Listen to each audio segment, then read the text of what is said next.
What's up everyone, in this guide I'll show you how to open incognito window in Safari browser on your Mac.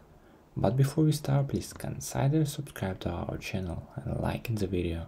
Let's follow my steps. Just launch Safari browser, do left click and window will appear. And once you're here, you can instead your cursor on file at the top left corner and just click here.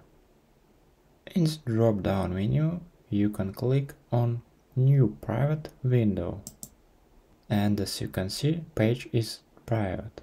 Or you can use this shortcut, just Shift, Command, N.